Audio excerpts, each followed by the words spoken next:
The views and opinions of this broadcast do not reflect the views and opinions of Armed Media, New Productions, and its affiliates.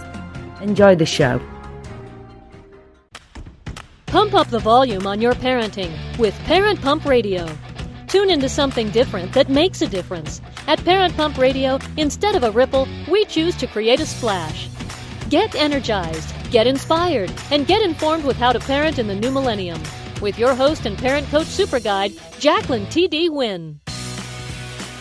Hi, this is Jacqueline T.D. Huynh. We're here to pump up your parenting skills, pump up your knowledge, pump up your energy. Welcome to Parent Pump Radio. Our show is all about dynamic family leadership and leaving a profound legacy for our children. This year, we've added family financial freedom as a major topic. We want to help families learn, act, and implement strategies to become financially free.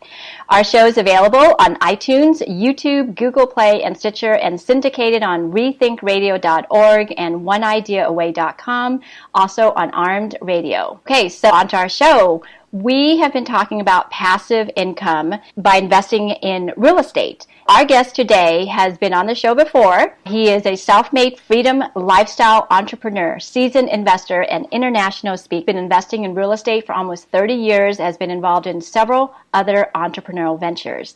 He is a regular contributor in the media with his extensive background in business, entrepreneurship, and real estate. So ladies and gentlemen, with no further ado, I'd like to introduce you to Mike Wolf. Hi, Mike.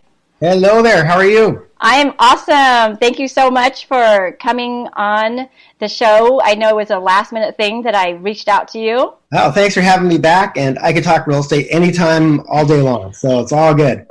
Yes. Mike is really passionate about helping people successfully invest in real estate and creating that money while you're sleeping. Today, I asked him to come back on the show because there's many ways to invest in real estate. And Mike specializes in helping people be successful in buying single family homes, and want Mike to talk about why it's better to invest in single family home, what's the advantage of that as opposed to say multi-unit or syndication. So Mike, what's your thought on that? Well, where do I start? So first of all, I have done single family, I've done multifamily, and I'm not putting down multifamily investing. It's certainly good. However, there's certain advantages to investing in single family for most people. Now, if you're investing in multifamily, typically you're creating a job for yourself because there's a lot of moving parts.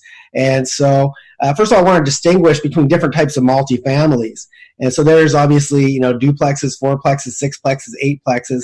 That's a whole different animal than buying, a 100-unit apartment building. And so I'm going to talk a little bit about both of those things and my experience with them, and why after all these years, 30 years of investing, why even though I've tried those, I've gone back to the single family world, and why I continue to do the single family. And for most people, I recommend that. And so, as I mentioned, obviously the duplexes, threeplexes, fourplexes, all those things, that is a very different type of investment than a 100-unit plus apartment building. And so typically when you look at most cities that have those, sixplexes, eightplexes, et cetera, they tend to be in less desirable neighborhoods. So number one, what I found investing in those is they don't appreciate as well. One, because they're usually in less desirable neighborhoods, and two, when you go to sell that property, who are you selling to? You're selling to another investor. And what are investors looking for? They're looking for good numbers, a good deal. That's what they want to buy. What has made me the most money over the years is buying homes on using my business sense, buying them, getting a good deal. Maybe they're in a distressed, there's a distressed homeowner there, they're in foreclosure, and then selling them to somebody who's buying for emotional reasons. Because now I bought it for business sense. It was a good deal. I might have had to fix it up. I might have had to make it aesthetically pleasing, but that end buyer is going to pay a premium because now it smells, you put the cookies in the oven, and it's got the right countertops, and it's got the right color scheme. It's decorated nicely. People will pay a premium for that. Investors are not going to pay a premium typically they're looking for a deal. And so that's one of the things. Also, what I found with those smaller multifamily projects is that everybody, because they're so close in proximity to each other, the neighbors almost never get along. There's at least one neighbor that's a troublemaker that you wish you could get rid of, but that person won't leave. And then you have some other people that are nice tenants that you wish you could keep, but they all move because that person's selling drugs or is a prostitute or who knows what they're doing. But in any case, when you're in those smaller multifamily projects, it seems like everybody knows everybody else's business, and you really become a babysitter. And it's a full-time job, and it becomes musical tenants where people are moving. They're moving out, they're moving in, the property gets damaged all the time. You're always fixing stuff up. I won't touch those smaller projects at all personally. And I can tell you that I hang out with a lot of my friends are real estate investors, and most of them have had the exact same experiences. So if you haven't done that before, be very, very careful where you're buying, what you're buying. Find out why that person is selling. Quite often it's because they're not getting the numbers they expected. And then ironically, when you get to the big apartment buildings with lots and lots of units, ironically, everybody's anonymous there. So you don't have those same issues. But when you're buying the big apartment buildings, you're really buying a business. And you ever notice that some people have a knack, let's say, for restaurants. And every time they open up a restaurant, it just turns to gold, makes lots and lots of money. Yeah. And yet we see other restaurants, exact same business, and we see other people that don't have the same experience, and the restaurants are always changing hands and changing owners, and it's a different restaurant, every few months. And so unless you have a knack for that business, you have experience doing it, that's not how you want to start. You definitely want to cut your teeth on single-family deals, get used to working with teams, get used to people not showing up, contractors not showing up, stuff like that. But get used to that on a much smaller scale, because when you have those big buildings, they can be big money makers if you do it right, but the vast majority of people do not do well with them. The vast majority of people are not successful, and the vast majority of people can't even afford to get into that game to begin with. So one of the challenges you're going to have is even just getting financing for it. When you get to those apartment buildings, the banks, they don't really care as much about your credit. They care more about the deal itself, but they also care about your experience doing it, because they, just like that example I gave you about restaurants, they know that some people are going to take that apartment building and be successful with it, make lots of money. Those are the people they want to lend to, who have a track record. And if you're the person who's never done it before and you're going to test the waters using a bank's money, good luck. They're not going to loan to you. So you're probably going to need a partner who has been involved in that sort of thing before. And like I said, I would much rather cut my teeth on small deals, single-family homes, where if something goes wrong, if I get a repair bill for a roof on a single-family home, it's something I can afford. If something goes wrong on a huge multi-family deal, that can cost tens, hundreds of thousands of dollars to remedy. And if you're not prepared for that, so that's some of the issues. Then on top of that, like I said, when you go to sell, once again, you can't sell one unit. You've got to sell the entire building. So let's say, my daughter wanted to get married, unless I didn't have enough money in the bank. I could go sell one of my single-family homes. If I have an apartment building, I got to sell the whole thing, and all your eggs are in one basket. So not only do you have to sell the whole thing, but if something bad happens to that neighborhood, let's say they decide to build a freeway behind your apartment building, all of a sudden the values go down, and all your eggs are in that same basket. So these are some things you want to keep in mind. The other thing, as somebody who's really into passive income, that I really don't like working very hard anymore. And with apartment buildings, I was never able to make it really passive. I was never able to build like a full team around it where I didn't have to get involved. The decisions with those are typically quite large. The things that go wrong are big. With single-family homes, I can delegate to my property management team and tell them, don't even call me unless something really major goes wrong. If a tenant doesn't pay his rent on time, I don't need to get a phone call for that. If it needs a minor repair, an appliance breaks, I don't need a phone call for that.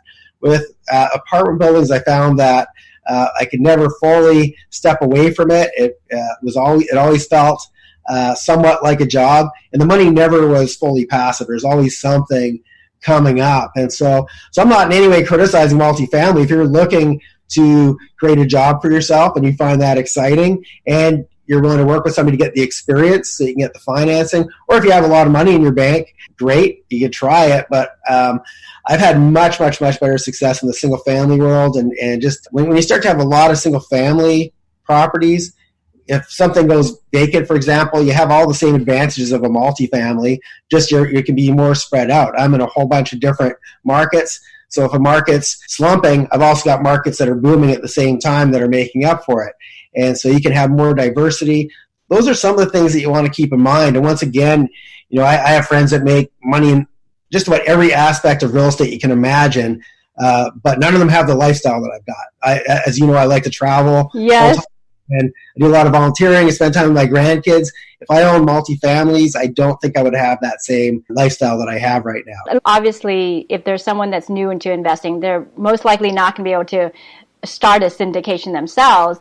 But if they're considering, hey, if I had $50,000, could I invest it in a syndication with someone that's running that program, or should I invest it in, say, a multi-unit building, getting a loan, or getting a single family? What would you say to that person? Right now, I'm very bullish on the Atlanta market. I sell turnkey properties, and they start at $70,000 for a single-family home. When we look at markets that, in my opinion, are undervalued, that's why I like Atlanta. In my opinion, that market, to me, it's like crazy that there's a such thing in the year 2019 as a single-family home for $70,000. That's like somebody saying, "Oh, a gallon of gas is 18 cents now." Right. It's incomprehensible to me. To me, that's why I would invest it. When you invest in syndications or you invest in, funds, REITs, all these different ways you could potentially, quote unquote, own real estate, you get some of the benefits of investing in real estate, but you don't get some of the biggest ones. So, for example, if you own a piece of real estate with your name on it, if you own a single family home, for example, and you've got title to it, well, guess what? You get to depreciate it against your taxes. So when we look at the richest people on the planet, we look at Warren Buffett, for example. He doesn't need the cash flow that most people who buy real estate need.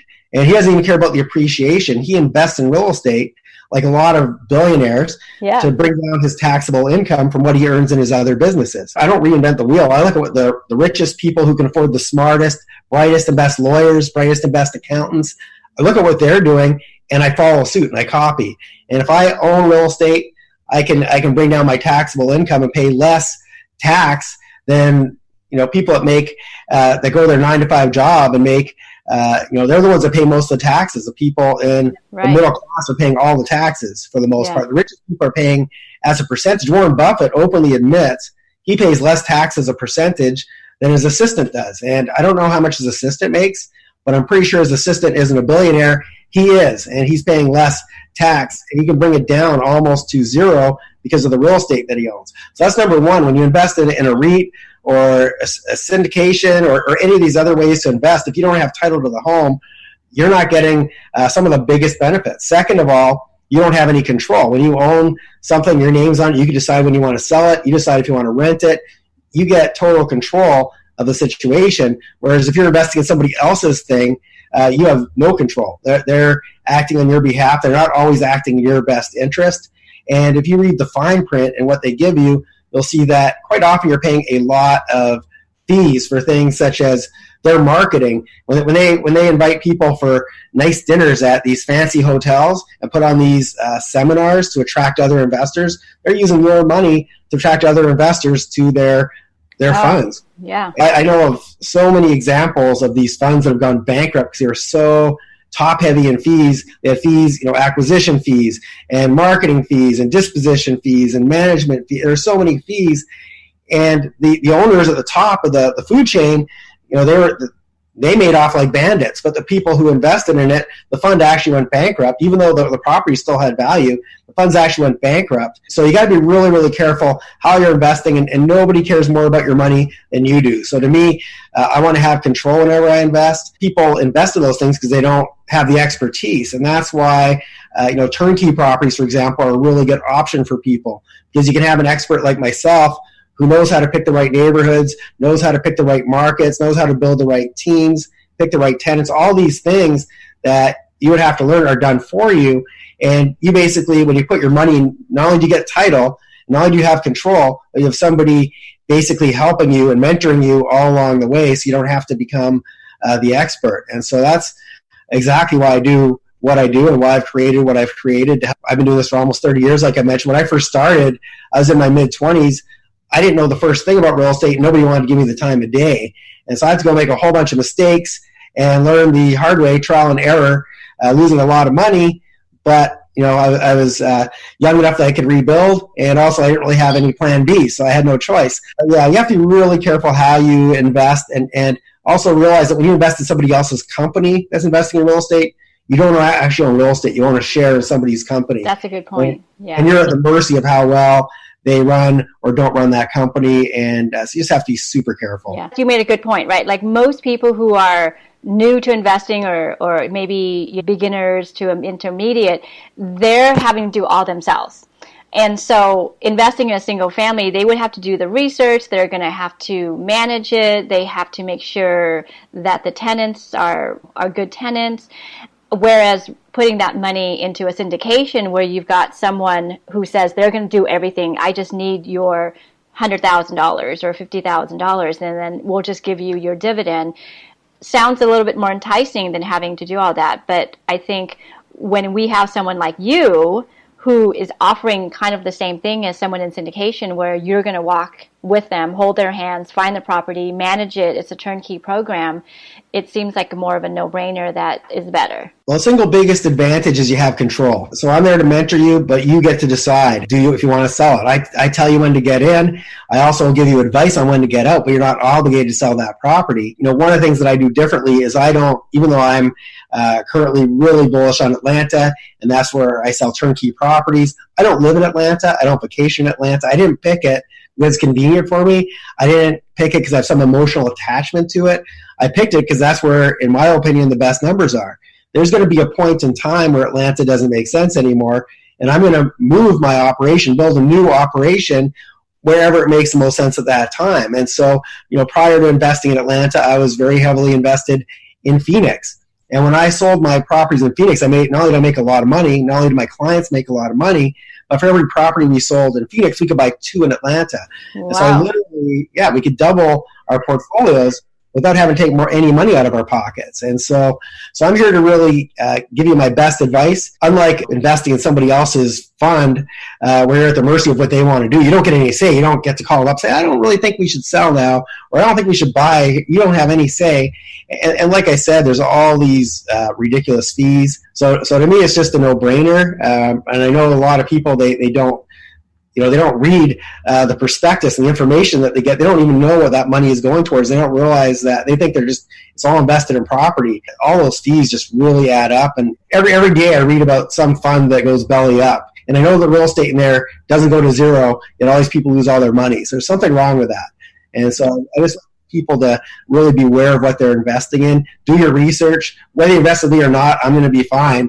Yeah. Do your research, and however you decide to go ahead, do your homework. Make sure that what you're investing in is a good fit for you, and that you're getting all the benefits of real estate ownership, because that's why we do real estate over stocks and bonds and all these other things that are available. Some of the benefits you don't get anywhere else, but most people don't even know about these benefits. So make sure you have somebody on your team who's guiding you, telling you what you're entitled to, and steering you in the right direction. Yeah, you made a good point earlier that, Warren Buffett, he's not looking for appreciation. He's not looking for cash flow. He's looking for write-offs. Right? He wants to keep the money that he earns in his pocket instead of giving it to the government. What better way to do it than own real estate and get the extra cash flow, get that appreciation, even though he doesn't need it.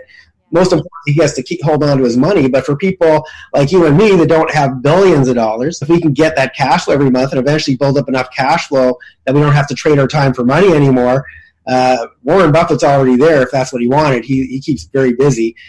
But for those of us who don't want to necessarily be that busy, want to hang out with our grandkids and travel and give back, we need that cash flow. And that appreciation comes in handy because it allows us to buy more properties, keep building that portfolio. But it's a super nice benefit to pay a lot less tax legally than your friends doing that 9-to-5 job. And so to me, it's just such a no-brainer to invest in real estate, but to do it properly. Yeah. So you can't do a tax write-off if you're in a syndication? You don't actually own the real estate. So you have to actually own the real estate, whether it's you or your corporation. But if you don't own the real estate, you can't write it off. And I should point out, by the way, disclaimer, I'm not an accountant. Right. Lawyer, so please confirm with your lawyer and accountant. Right, exactly. What's the difference that you think of you have found when it comes to cash flow from like single family to multi-units to massive apartment buildings? Well, it all depends on the numbers. Every building is going to be different. Every single family home is different. The biggest challenge you have is, like I said, with a multifamily, the benefit is everything's under one roof, and so it's easier to collect. The disadvantage is everything's under one roof.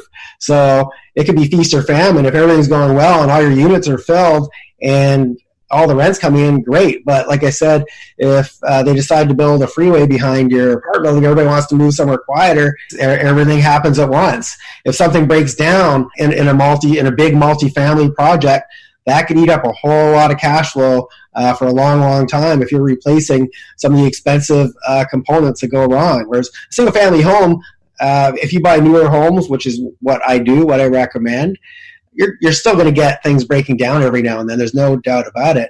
But if you're buying newer homes and they're in good shape when you buy them, by the way, I put a 1-year warranty on the homes, and mine are all 1995 and newer. When you're buying that sort of thing, you're less likely to have your cash flow all disappear to repairs and things like that. And also, apartment buildings, one of the things you want to do, if to attract more tenants, is you want to start renovating the units. Well, that costs a lot of money, so it takes a while before you recoup that. So lots of things you have to think about, before you get in. But absolutely, if you get the right apartment building in the right place and luck goes your way, you can have great cash flow. Yeah. But you can also get great cash flow from having a whole bunch of single family homes, and not necessarily in the same markets. You can be in a whole bunch of different markets, a whole bunch of different neighborhoods. And that way, if a few go vacant, well, that's always going to happen. There's going to be a certain amount of vacancy no matter what. For me, I'm very geographically diverse. There's a massive layoffs in one of the cities that I'm invested in, and the rent were to go down or the vacancy rates were to go up. Well, I'm protected because my stuff, like I said, is all over North America. And so there's pluses and minuses. I'm not saying everything's all rosy. If you do single family, everything's exactly. all perfect, and multi's all crap. It's not like that at all. There's certainly some very lucrative multifamily projects, but most people don't sell something very lucrative unless they're asking top dollar for it. Whereas I like to buy stuff that's distressed. And if I were buying a distressed 100-unit apartment building, it's going to need a lot of money to get that up to speed where we can keep those units rented and get top rent. So there's just a lot of different factors you have to look at. And for me, it's just very easy to have a bunch of single family homes, have other people look after them, not using up my time to deal with it. And so to me, that's the biggest resource I've got is my time. I like to use it really wisely. And like I said, whenever was in the apartment building world, it seemed like I was always busy with my building, whether I wanted to or not. It was inevitable, it seemed. Let's talk about loans, because if it's a $70,000 home, which is your home, and it sounds like great homes, 1995, you're guaranteeing it for a year. Can you get a loan, a regular conventional loan for something like that? And how much down payment are someone needs to get into something like that? Yeah, so yes, you can get loans for it, and our lender can get you in with as little as 15% down. That's 15. You don't need a whole ton of money to get started, and they cash flow nicely. And most importantly, though, you're in the path of progress, where to me that market is way undervalued. There's great. Lance has always been great for job creation. It's head office to Coca-Cola, Home Depot, Turner Broadcasting, Delta Airlines. List goes on and on. But not only is it head office, a whole bunch of companies are very diverse, meaning that if we look at Detroit, obviously when the automotive industry was flying high, so was the real estate. And unfortunately, the automotive industry is never going to be the same again. Now we're looking at self-driving cars, self-flying cars. The future of cars is Apple and Uber, not Chrysler or Ford and GM, unfortunately. And so when we see a city that's all very much built around one industry, once again, all your eggs are in one basket. When that industry is doing well, you're doing well. When that industry is in a slump, so are you with your real estate. And so Coca-Cola, if they were to close their doors tomorrow, which I strongly doubt is going to happen, well, there's a whole bunch of other industries and companies that will pick up the slack. And one of the things I love about Georgia in general is they're very business friendly, which is why there's so many head offices there. They realize that, hey, if we give these big corporations tax incentives to move their offices here, they're going to hire a whole bunch of people, and we'll tax all these people. But as long as there's jobs being created, people will move to the city. And when people move to the city, that obviously puts upward pressure on the real estate, and that causes appreciation. And so you want to be in that market before you're reading the headlines that Atlanta is booming, you already want to be invested in that market, because otherwise you're going to feed into the frenzy and you'll be buying homes at a really high premium. So you want to get them while they're inexpensive, ride that wave up, collect rent all along the way, and have that passive income while you're waiting for that market to do its thing. And when everybody starts fighting over properties, then you sell, take that money, use a 1031 exchange, and take all your money and rinse and repeat in another market that's lagging behind and ride it up. And that's what makes me a lot different is if you go to your typical turnkey operator, they're still going to be operating in that market when it's booming. They're going to operate in that market when it's slumping. That's close to home for them, so they stay put. And how you really get strategic and get more properties and make more money and get awesome lifestyle is to be ahead of the curve, be moving to those markets before everybody else does, get in and get out at the right time. And that's what I'm here to help people do. I want to mention that you said that your property's cash flow. So right away, people are starting to make money. They're not having to put more money in if they buy a property with you. Yeah, so by the time somebody buys a property from me, the home's already been fixed. It's already been tenanted. There's my property management team already collecting rent from that tenant. And as soon as you buy it, that rent now goes into your pocket. And you start getting cash flow right from day one. Like I said, you don't need a whole ton of money to get in. And I'm there you get my mentorship for free if you want it. Not everybody wants to hear from me every day. You have great video tutorials on YouTube and your website. I put a lot of information out there, but I'm always there to help people because I can talk about real estate all day long, as I mentioned. And it's still my passion after 30 years. I still love it. It's been extremely good to me. For me, I can't imagine doing anything else. Well, thank you so much, Mike, for getting on last minute and doing this with me. My pleasure. And listeners, connect with him. Tell him you heard him on Parent Pump Radio. And any last word, Mike? Whether you do it through me, whether you do it through someone else, get in the game, get into real estate. It'll create that passive income, and it'll change your life. And you can have the life of your dreams if you do it properly. So. Yep. And Warren Buffett said, if you don't find a way to make money while you sleep, you'll work until the day you die. That's true. Okay. Thank you, listeners. Until next time, keep on growing and keep on learning.